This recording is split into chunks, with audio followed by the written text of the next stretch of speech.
నమస్కారం తెలుగు వన్ ప్రేక్షకులకు స్వాగతం.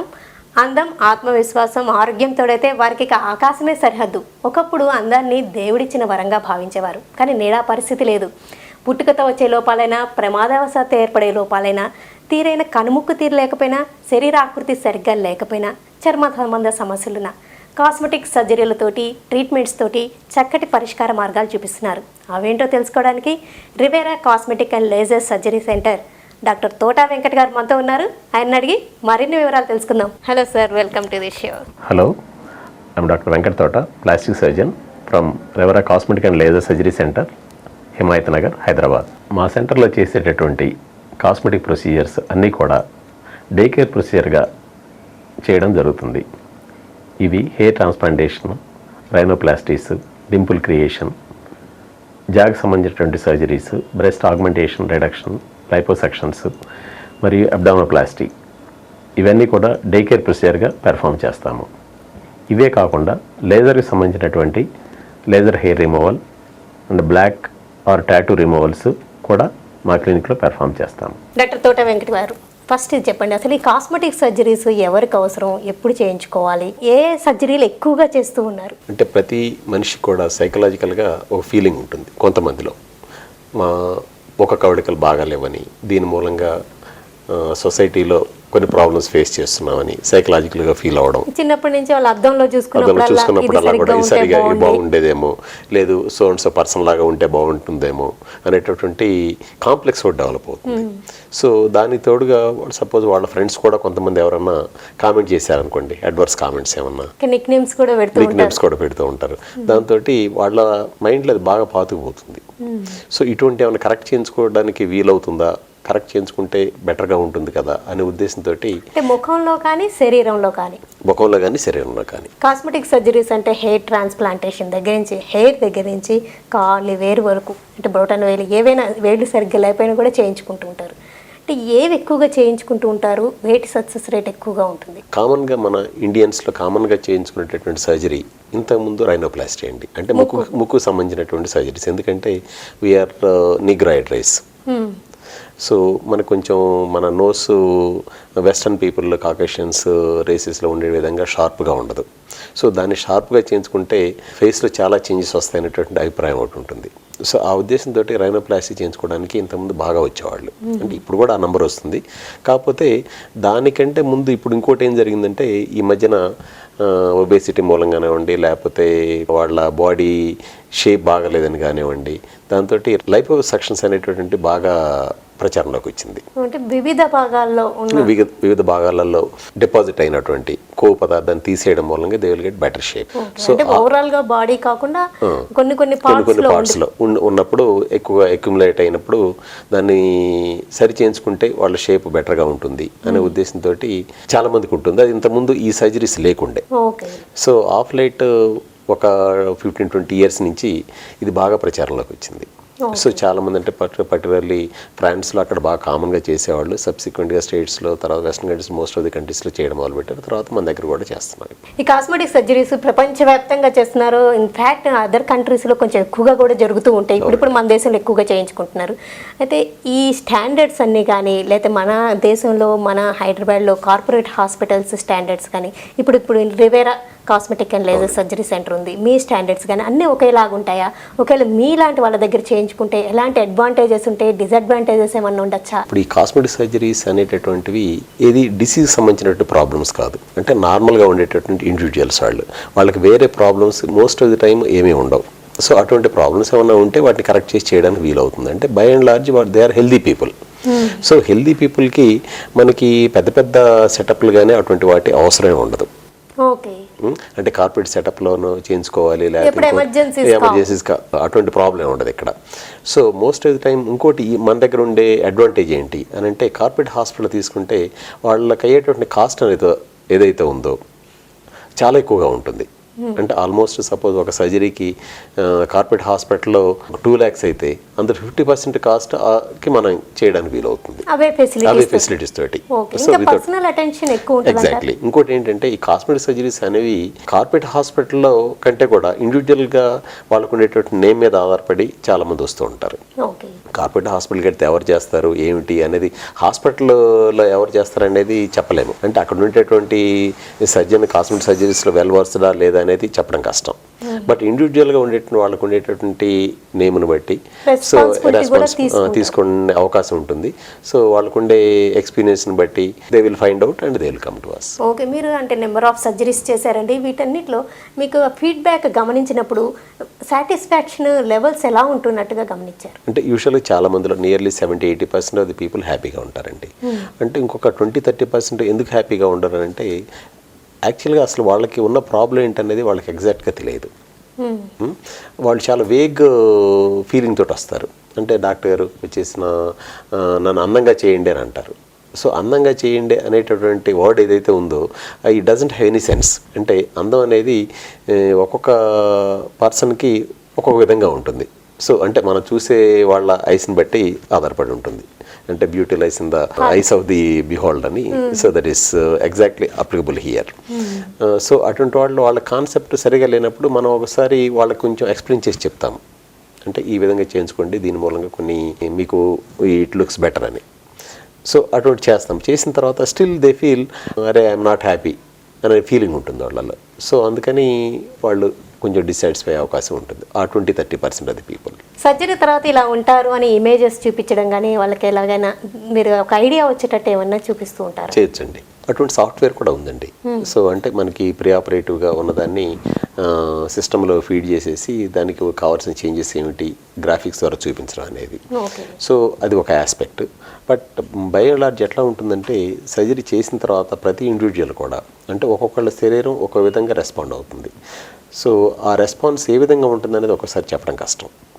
సో మనం ఈ విధంగా మీ ఫేస్ ఉంటుంది అని చెప్తాము, బట్ అదే విధంగా ఉండాలని మాత్రం ఏమీ లేదు. సో కొంత చేంజెస్ వచ్చే అవకాశం ఉంది అని చెప్తాము. వీటిలో చాలా రకాల ఇంప్లాంట్స్ వాడుతూ ఉంటారు. ఫర్ ఎగ్జాంపుల్ బ్రెస్ట్ ఆగ్మెంటేషన్ పెద్దగా చేయడానికి నోస్కి.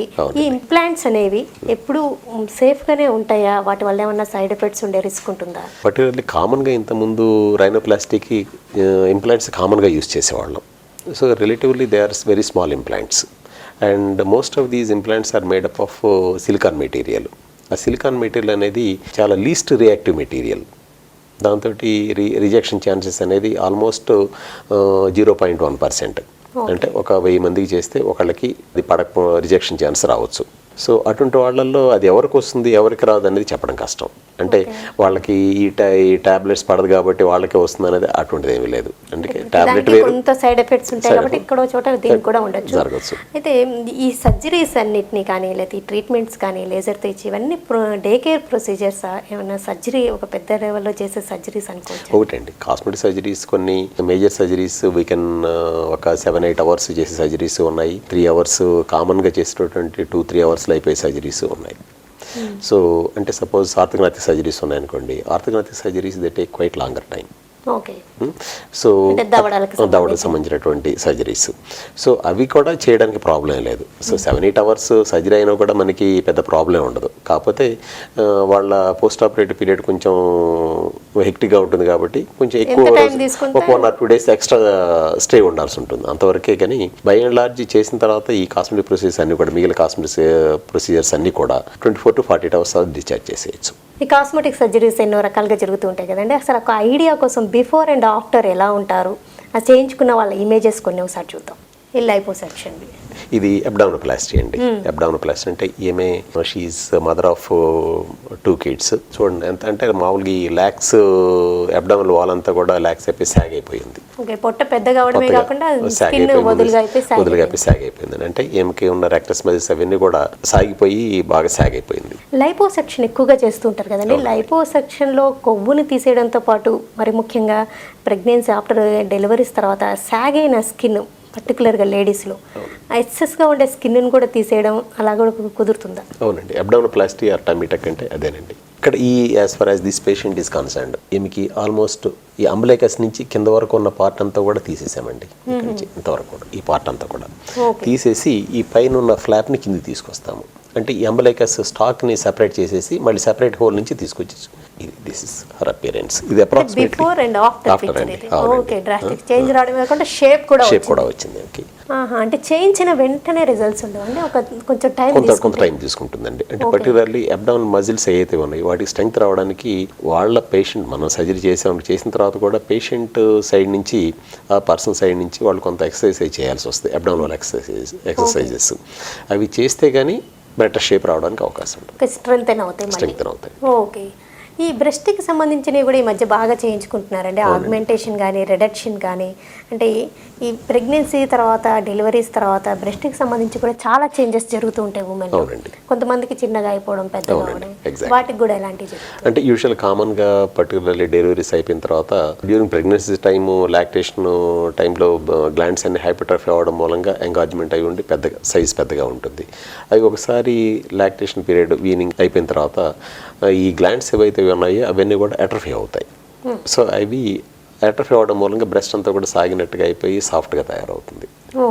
సో దాంతో కొంతమంది చాలా వరకు లేడీస్ ప్లస్ వాళ్ళ partners they feel uncomfortable, confidence తగ్గుతాయి, ప్లస్ డిస్సాటిస్ఫాక్షన్. ఈమెకి she around mother of 3 or 4 kids. So తనకి సేమ్ ప్రాబ్లం, తను బ్రెస్ట్ స్మాల్గా ఉందని ప్లస్ సాగ్ అయిపోయిందని. సో దీని కొరకు ఆగ్మెంటేషన్ మ్యామోప్లాస్టీ చేశాను. అంటే వీళ్ళు బ్రెస్ట్కి సంబంధించి ఇవన్నీ చేయించుకుని, బ్రెస్ట్కి కానీ ఇందాక మీరు చేసిన అబ్డామినోప్లాస్టిక్ కానీ ఇవన్నీ చేయించుకున్నప్పుడు ఇంకా వాళ్ళ నెక్స్ట్ ఇష్యూస్ ఏమీ లేవు అప్పుడే ఇవి ప్లాన్ చేసుకోవాలి? లేదండి, అబ్డామినోప్లాస్టీ వరకు నెక్స్ట్ ఇష్యూస్ లేకుండా చూసుకోవాలి. బట్ బ్రెస్ట్ పర్టికులర్ ఆగ్మెంటేషన్కి ఆ ప్రాబ్లం ఏమీ లేదు. సో ఆగ్మెంటేషన్కి ఈవెన్ తర్వాత సబ్సిక్వెంట్గా ఆగ్మెంటేషన్ చేయించుకున్న తర్వాత, మ్యామోప్లాస్టీ చేయించుకున్న తర్వాత వాళ్ళు ఫీడ్ ఇవ్వడానికి ఏం ప్రాబ్లం ఉండదు. ఎందుకంటే ఈ బ్రెస్ట్ ఇంప్లాంట్స్ అనేవి బ్రెస్ట్ టిష్యూలో ఎప్పుడు పెట్టమండి, బ్రెస్ట్కి వెనక వైపు పెడతాము. సో అసలు వాళ్ళు ఫీడింగ్ ఇవ్వడానికి absolutely there is no problem. After picture అండి. అంటే లైఫ్ లాంగ్ ఇలానే మెయింటైన్ చేయగలుగుతారండి? Particularly implant life will be around 10 to 15 years. Okay, తర్వాత మళ్ళీ చేయించుకోవాల్సి ఉంటుందా? లేదు, అంటే మోస్ట్ ఆఫ్ ద టైమ్ ఆ ఇంప్లాంట్ మార్చేసి ఇంకో ఇంప్లాంట్ పెట్టుకోవాల్సి వస్తుంది. ఓకే, ఇంప్లాంట్స్లో కూడా రకరకాలు ఉంటుంటాయి కదండి ప్రపంచవ్యాప్తంగా, ఒక్కొక్కరు ఒక్కొక్క టైప్ యూస్ చేస్తూ ఉంటారు. వీటిలో కూడా మరి దీనికి స్టాండర్డ్స్ అంటే స్టాండర్డ్స్ అంటే డిఫరెంట్ సైజెస్ ఉంటాయండి. ఇంకోటి ఇందులో లో ప్రొఫైల్ అని, హై ప్రొఫైల్ అని, ప్లస్ టెక్స్చర్డ్ అని, స్మూత్ అని రకరకాలు ఈ వెరైటీస్ ఉంటాయి. ఆఫ్ లైట్గా ఉన్నటువంటివి పాలియూరిథేన్ అనేటటువంటి, అంటే ఆ పాలియూరిథేన్ ఇంప్లాంట్స్ అనేటటువంటివి టెక్స్చర్ వైజ్ ఫీలింగ్ అనేది బెటర్ ఫీలింగ్ ఉంటుంది. Plus material of light recent material కాబట్టి రిజెక్షన్ ఛాన్స్ ఇవన్నీ కూడా తక్కువగా ఉంటాయండి. కాకపోతే కొంచెం కాస్ట్ కొంచెం ఎక్కువగా ఉంటుంది. చైల్డ్ ఒబేసిటీ వల్లనో ఏమో అమ్మాయిల్లో చాలా చిన్న ఏజ్లోనే పెద్దగా కనిపించడం, బ్రెస్ట్ కూడా ఎక్కువగా ఓవర్ డెవలప్ అవడం, ఓవర్ ఏజ్ వాళ్ళు ఇంకా అది మరీ ఇబ్బందిగా ఫీల్ అవుతూ ఉంటారు కొంచెం బయట సొసైటీలో మూవ్ అవ్వడానికి. అట్లాంటప్పుడు రిడక్షన్ కూడా ప్రిఫర్ చేస్తూ ఉంటారు. అది మరి ఏది తేలికండి, అసలు ఏది సక్సెస్ఫుల్? అంటే సర్జరీ పాయింట్ ఆఫ్ వ్యూలో ఆగ్మెంటేషన్ మ్యామోప్లాస్టీ చాలా తేలికండి. ఎందుకంటే రిలేటివ్లీ ఇందులో డిసెక్షన్ అనేది చాలా ఈజీగా ఉంటుంది. You will have a separate plane ఉంటుంది, ఆ ప్లేన్లో డిసెక్ట్ చేసేసి ఈజీగా ఇంప్లాంట్ పెట్టేస్తే సరిపోతుంది. కాకపోతే we have to see the implant position ఇవన్నీ చూసుకుంటాము, బాగానే ఉంటుంది. రిడక్షన్ మ్యామోప్లాస్టీ అనేది little bit it takes more time. ఇక్కడ చాలా బ్రెస్ట్ రిడక్షన్ చేశారు, ఆగ్మెంటేషన్ చేశారు. ఇవన్నీ మ్యారేజ్కి ముందే చేయించుకోవచ్చా?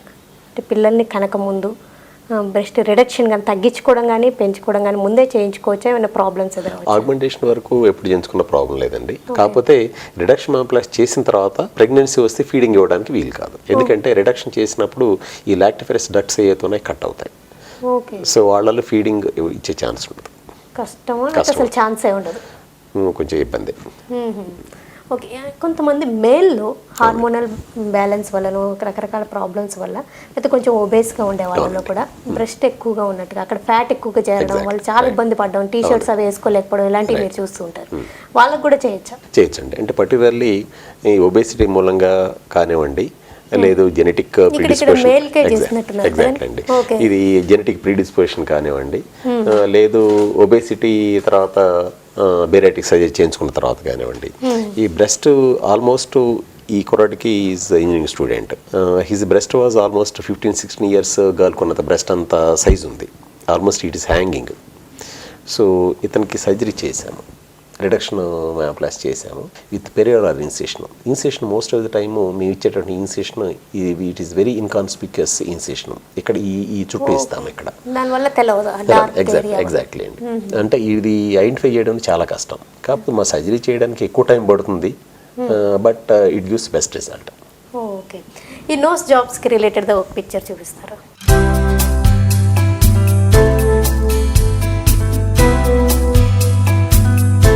కాస్మెటిక్ సర్జరీస్ చేయించుకున్న వాళ్ళు లైఫ్ లాంగ్ ఇలాగనే మెయింటైన్ చేయగలుగుతారండి? అంటే రెగ్యులర్గా మీతో ఫాలోఅప్లో ఉంటూ ఏమన్నా ఇంకా సర్జరీ చేయించుకోవడం అలాంటివి ఏమన్నా ఉంటూ ఉంటాయా? కొన్ని సర్జరీస్కి రెగ్యులర్ ఫాలోఅప్ అవసరం అవుతుందండి. ఇనిషియల్గా ఒక 1 month తర్వాత ఫాలోఅప్ రమ్మని చెప్తాను, సూచెస్ తీసేసిన తర్వాత. సబ్సిక్వెంట్గా 1 to 6 months ఏదైనా ప్రాబ్లం ఉంటే రమ్మని చెప్తాము, otherwise they don't have to come. కాకపోతే కొన్ని ప్రికాషన్స్ పర్టికులర్లీ బ్రెస్ట్ ఆగ్మెంటేషన్ చేయించుకున్నాను అనుకోండి, ఆగ్మెంటేషన్ మ్యామోప్లాస్టీ, అటువంటి వాళ్ళు కొంచెం దెబ్బలై తగలకుండా చూసుకోవాలి. లేదు బ్రెస్ట్ ఏమైనా టిష్యూ పర్టికులర్లీ ఇంప్లాంట్ చుట్టూ కూడా ఒక క్యాప్సిల్ ఫామ్ అవుతుంది, అది హార్డ్ అవ్వడం కానీ బ్రెస్ట్ ఏమైనా డిస్టార్ట్ అవుతుందా అటువంటిది ఏమైనా ఉంటే యూ కమ్ టు అబ్జర్వ్ చేసుకుంటూ ఉండాలి. ఏదైనా ప్రాబ్లం ఉందంటే యూ కాంటాక్ట్ అస్ ఇమీడియట్లీ అని చెప్తాం. ఓకే, ఇది నోస్ జాబ్ చేశారా ఇక్కడ? అవునండి, తనకి చేసిన నోస్ అంటే కామన్గా మనం చూసేటటువంటి బాగా డిప్రెషన్ ఉన్నటువంటి నేజల్ బ్రిడ్జ్ అండి. ఎంత డిప్రెషన్ ఉంది చూసారా? ఓకే, అంటే ఇక్కడ చాలా లోతుగా బాగా డిప్రెషన్ ఉంది. ఇటువంటివి కామన్గా కనిపిస్తూ ఉంటాయి మనకి ఇటువంటి నోసిస్. ఏ సర్జరీ రిజల్ట్ అయినా కానీ వాళ్ళు చేయించుకునే దాన్ని బట్టి ఉంటుంది కదండి. అన్నిటికీ వెంటనే ఉండకపోవడం, కొన్నిటికి కొన్ని నెలల తర్వాత కనిపించడం అలా ఉంటుంది. ఈ బ్రెస్ట్కి సంబంధించిన అయితే వెంటనే కనిపిస్తాయి. అవునండి, బ్రెస్ట్ కానీ నోస్ పర్టికులర్లీ ఒకసారి ఎడిమా తగ్గిపోయిన తర్వాత, వాప తగ్గిపోయిన తర్వాత they will have very good result. Okay, అంటే ఇమీడియట్ కాకపోతే usual only soft tissue corrections చేసేటట్టుగా ఉంటే ఒక 2-3 months టైం పడుతుంది. బట్ ఆగ్మెంటేషన్ రైనోప్లాస్టీ చేసామనుకోండి, విత్ ఇన్ ఒక 10-15 days తర్వాత మీకు రిజల్ట్ కనిపిస్తుంది. ఓకే, అంటే ఇక్కడ తనకి మీరు ఇంప్లాంట్ పెట్టారా? అవునండి, డిప్రెషన్ కవర్ చేయడం కొరకు ఇంప్లాంట్ యూస్ చేసాము. ఇంప్లాంట్ కాకుండా వీ కెన్ యూస్ ఆటోజెనస్ మెటీరియల్, అంటే వాళ్ళ టిష్యూనే యూస్ చేయొచ్చు. వాళ్ళ టిష్యూ అంటే పర్టికులర్లీ రిబ్ కానీ, బోన్ కానివ్వండి, కార్టిలేజ్ కానివ్వండి యూస్ చేయొచ్చు. సో వాటికి ఉండే కాకపోతే వాటికి ఉండే డిఫరెంట్ ప్రాబ్లమ్స్ వాటికి కూడా ఉన్నాయి.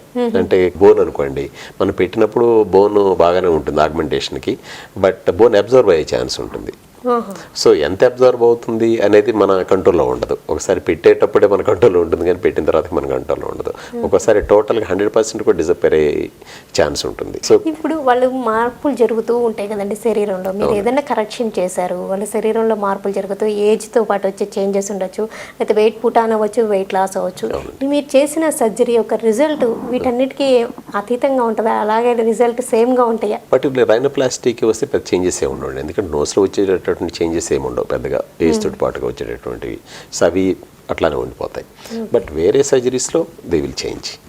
ఓకే, అవన్నీ మళ్ళీ అంటే పర్ఫెక్ట్గా మెయింటెనెన్స్ మాత్రం కంపల్సరీగా అవసరం అవుతుంది. ఓకే, అంటే ఇప్పుడు లైపోసక్షన్స్ చాలా ఎక్కువగా చేస్తున్నారన్నారు కదండి, ఒక్కసారి ఆ లైపోసక్షన్ ఎలా చేస్తారో చూద్దాం.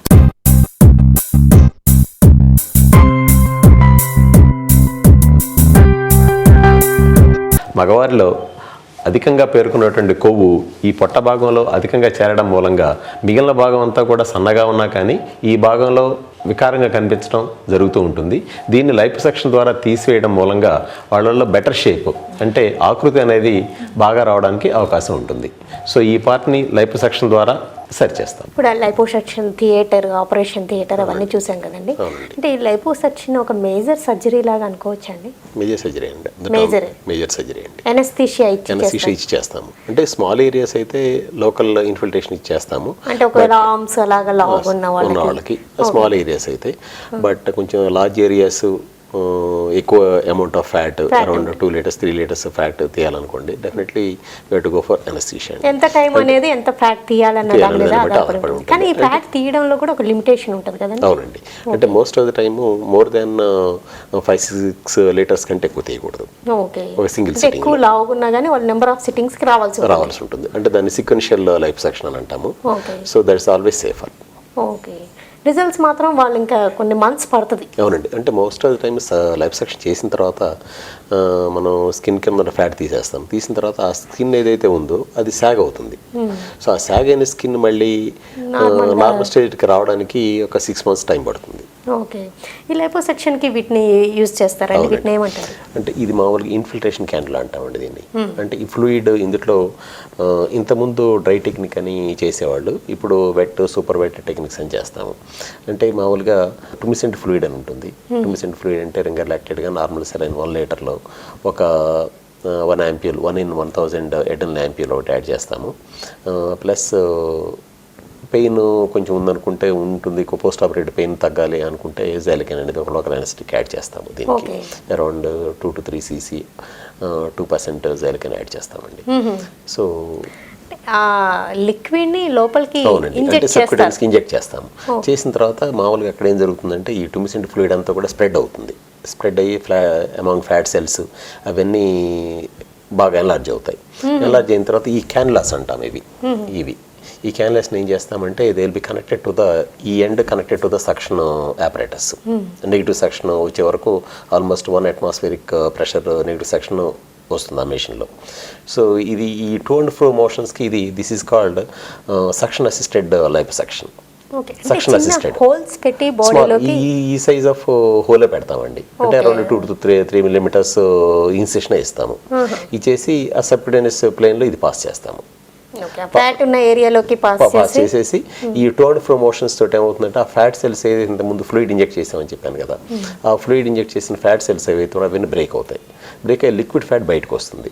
ఈ నెగిటివ్ సక్షన్ దీనికి ఈ ఎండ్ నుంచి సక్షన్ ఆపరేటర్స్కి కనెక్ట్ చేసాం కాబట్టి ఈ హోల్స్ నుంచి ఈ ఆ లిక్విడ్ ఫ్యాట్ బయటకు వచ్చేస్తుంది. మీరు ఒక ఫ్లూయిడ్ ఇంజెక్ట్ చేసి మీరు ఈ క్యాన్యులా తోటి ఫ్యాట్ని బయటకు లాగడం జరుగుతుంది కదండి. ఈ లైపోసెక్షన్లలో కూడా చాలా డిఫరెంట్ టైప్స్ ఇంటూ ఉంటామండి రోజు లేజర్ అని, వేజర్ అని. ఇప్పుడు దీన్ని ఏమంటారు? ఒక్కొక్క దానికి అడ్వాంటేజెస్, డిసడ్వాంటేజెస్ అంటూ ఏమన్నా ఉంటుంటాయా? వీటన్నిటిలో కూడా అల్టిమేట్గా జరిగేటువంటి end result is same. Okay. అంటే ఇందులో the instrument is changing. This is called suction assisted lipoplasty. Another one is called power assisted lipoplasty అని అంటాము. పవర్ అసిస్టెడ్ అంటే ఈ movement to and fro movements ఏదైతే చేస్తామో ఫ్యాట్ సెల్స్లో అది మామూలుగా మెకానికల్గా విత్ పవర్ తోటి జరుగుతుంది. అది అంటే ఆ మెషిన్ ఈ క్యాన్లో ఏదైతే ఉందో అది టూ అండ్ ఫ్రో మోషన్స్ అదే మెషిన్ చేస్తుంది. ఓకే. ఇదే హై ఎండ్ అని అట్లా ఏమీ లేదు, దానికి ఉన్నాయి. సో వాటితోటి అంటే ప్రతి మెషిన్ కూడా కొన్ని లెర్నింగ్ కర్వ్స్ అని ప్లస్ వాటితోటి డిసడ్వాంటేజెస్ కొన్ని ఉంటాయి. ఇంకపోతే నెక్స్ట్ వచ్చిన ఆఫ్లైట్ రీసెంట్గా వచ్చింది ఏంటంటే వేజర్ లైపోసక్షన్ అని, ఇంకోటి లేజర్ లైపోసక్షన్ అని.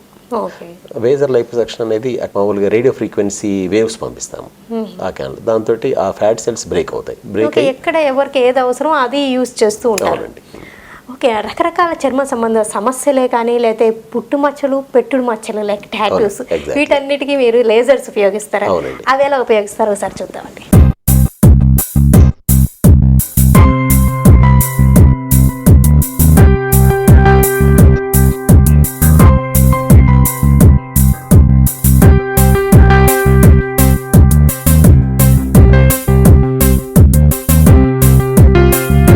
మచ్చలు, పచ్చబొట్లు, శరీరంపై రకరకాల మచ్చలు, మొటిమల తాలూకు మచ్చల్ని తొలగించే లేజర్ ట్రీట్మెంట్స్ ఎలా ఇస్తారు చూద్దాం ఒకసారి. ఈ లేజర్ అంటే ఏంటండి? ఈ లేజర్ లో స్పెసిఫికేషన్ అంటూ ఉంటుందా?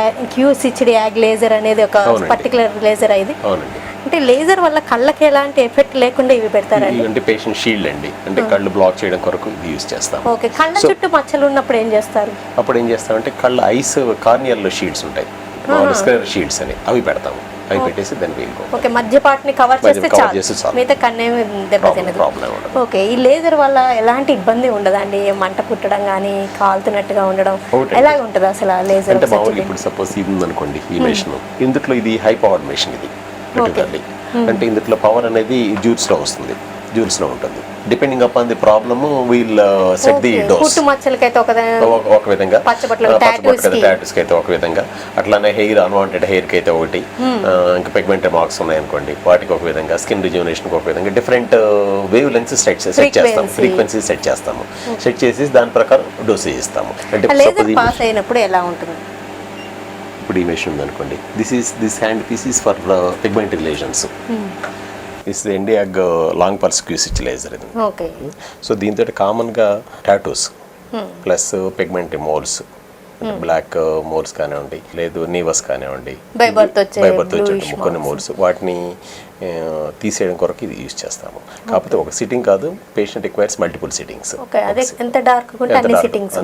ఇప్పుడు ఫెయిర్ స్కిన్ ఉంటుంది, డార్క్ స్కిన్ ఉంటుంది. ఫెయిర్ స్కిన్ వాళ్ళకి డార్క్ మచ్చలు ఉండడం, అయితే డార్క్ స్కిన్ ఉన్న వాళ్ళకి లైట్ గా ఉన్నప్పుడు ఏది ఎక్కువగా బాగా రిజల్ట్స్ వస్తాయి? కామన్ గా ఒకటండి, ఇప్పుడు ఈ లేజర్ అనేది పర్టికులర్ వేవ్ లెంగ్త్ బట్టి టిష్యూ వాటి కొన్ని టిష్యూస్ కొన్ని వేవ్ లెంగ్త్ ఆఫ్ లైట్ ని అబ్జర్వ్ చేసుకుంటాయి. సో ఇక్కడ ఏం చేస్తామంటే సపోజ్ అన్వాంటెడ్ హెయిర్ ఉందనుకోండి, వాళ్ళల్లో పర్టికులర్లీ డార్క్ హెయిర్ ఉండి వైట్ పీపుల్ అనుకోండి, అప్పుడు ఆ వైట్ స్కిన్ అనేది లేజర్ లైట్ ని తీసుకోదు. So only the black pigment ఉన్నటువంటి హెయిర్ ఒకటే తీసుకుంటుంది. అందుకని హైయెస్ట్ డోస్ ఆఫ్ పవర్ ఇవ్వడానికి మనకి అవకాశం ఉంటుంది. అంటే ఫెయిర్ గా ఉండి డార్క్ గా ఉండే అన్వాంటెడ్ హెయిర్ ఉంటే మంచి రిజల్ట్స్ త్వరగా వస్తుంది. చేసేటప్పుడు ఎందుకంటే సపోజ్ బ్లాక్ పీపుల్ అనుకోండి, బ్లాక్ పీపుల్ మనం ఇచ్చేటువంటి డోసు అలాంగ్ విత్ హెయిర్ పక్కన ఉన్న స్కిన్ కూడా కొంత తీసుకుంటుంది. సో దాంతో సరౌండింగ్ స్కిన్ ఒకసారి బర్న్స్ అవడం ఇవన్నీ జరుగుతాయండి. సో వాటిలో ఆ డోస్ అనేది అడ్జస్ట్ చేసి ఇప్పుడు ట్రీట్మెంట్ ఇచ్చేటప్పుడు అంటే పెయిన్ఫుల్ గా ఉండడం కానీ లేకపోతే లేజర్ బీమ్స్ వల్ల కానీ వాటి వల్ల కొంచెం బర్నింగ్ సెన్సేషన్ అలాంటివి ఉంటుంది అంటే కొద్దిగా బేరబుల్ గా ఉంటుందండి చాలా వరకు. లేదంటే పేషెంట్ టాలరెన్స్ ఎంత ఉంది అంటే మనం పెట్టేటువంటి పవర్ కూడా ఉంటుంది కదా, పవర్ అడ్జస్ట్ చేస్తాము. పర్టికులర్లీ డార్క్ పీపుల్ అనుకోండి, we'll go for the least dose. So ఒకసారి డోస్ ఇచ్చిన తర్వాత నెక్స్ట్ సిట్టింగ్ వచ్చేటప్పటికల్లా whether you are comfortable with the dose, can shall increase for 1 or 2 joules అని అడుగుతాం వాళ్ళని. అడిగి suppose we are comfortable you increase అని అంటే కొంచెం ఇంక్రీజ్ చేస్తాం. ఒకసారి మచ్చలు తీసేసాక ఇంకా వాళ్ళకి మళ్ళీ రాదండి, ఇంకా క్లియర్ అయిపోతాయి వన్స్ అండ్ ఫర్ ఆల్. ఒక్కసారి అవి ఎలాగా వస్తాయి చూపించండి. ఇప్పుడు ఇది ఉందనుకోండి, ట్రీట్మెంట్ తీసుకునే వాళ్ళకి స్పెట్స్ పెట్టుకోవాలి. వాళ్ళకి కామన్ గా యూజ్ చేయాల్సింది పేషెంట్ కి ఇదండి.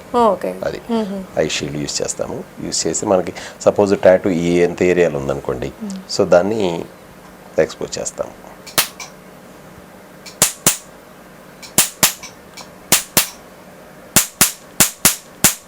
ఓకే, జస్ట్ ఏదో హిట్ అవుతున్న ఫీలింగ్ ఉంటుంది.